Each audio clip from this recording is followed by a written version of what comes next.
સાવરકુંડલામાં સાક્ષાત અયોધ્યાના આશીર્વાદ તાત્કાલિક હનુમાન આશ્રમ ખાતે અખંડ જ્યોતનું મંગલ સ્થાપન। અયોધ્યા ધામ અને હનુમાનગઢીની દિવ્ય જ્યોતના પ્રગણા થતા સમગ્ર પંથક રામમય બન્યું। ભાવિકોમાં અનેરો ઉત્સાહ।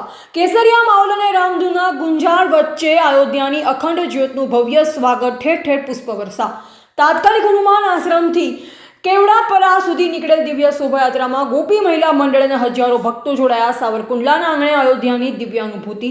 હનુમાનગઢીની જ્યોત હવે તાત્કાલિક હનુમાન આશ્રમમાં બિરાજમાન। શાસ્ત્રોક્ત વિધિ અને વેદોક્ત મંત્રચાર સાથે જ્યોતનું સ્થાપન। ઘરે બેઠા અયોધ્યાના દર્શનનો લાવો લેવા ભક્તોને આમંત્રણ। રિપોર્ટર કિશોરભાઈ ખુમાણ, સાવરકુંડલા।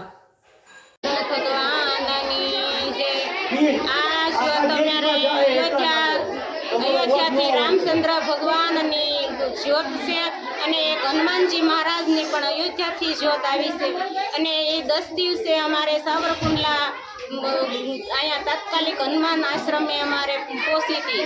પછી આજે અમે ગોપી મહિલા મંડળ સમસ્ત અમે કેવડાપરામાં બધી મહિલાઓ થઈ અમે એનું સ્વાગત કરી અને તે પણ હામૈયા કરી અને અમે આજે બધે વિસ્તારમાં અમે એમનું પૂજન પણ કરી રહ્યા છીએ।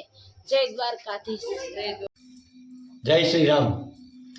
તાત્કાલિક હનુમાનના આંગણેથી વિશ્વના કલ્યાણ માટે અને સનાતન સંસ્કૃતિને ઉજાગર કરવા માટે અયોધ્યાથી જે અખંડ જ્યોત રામ મંદિરની અને શ્રી હનુમાનગઢીની અખંડ જ્યોત અહીંયા તાત્કાલિક હનુમાને આજે ખૂબ જ ધામધૂમ અને ખૂબ જ આનંદથી અને ખૂબ જ પૂજા કરી અને અહીંયા હનુમાનદાસજી બાપુ છે તાત્કાલિક હનુમાનના, એમણે અહીંયા ખૂબ જ ભાવથી એ જ્યોતનું સ્વાગત કરેલ છે અને કેવડાપરાની ગોપી મહિલા મંડળોએ અહીંયા જ્યોતને ડીજે સાથે ધામધૂમથી બધી જગ્યાએ ફેરવેલ છે।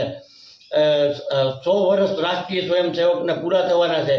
એ અનુસંધાને આવતા રવિવારે કબી ટેકરીએ એ બધો કાર્યક્રમ છે, એમાં સાવરકુંડલાની ધર્મપ્રેમી જનતાને હાર્દિક નિમંત્રણ છે। આ જ્યોતના અચૂક દર્શન કરજો। જય શ્રી રામ, જય શ્રી રામ, જય શ્રી રામ।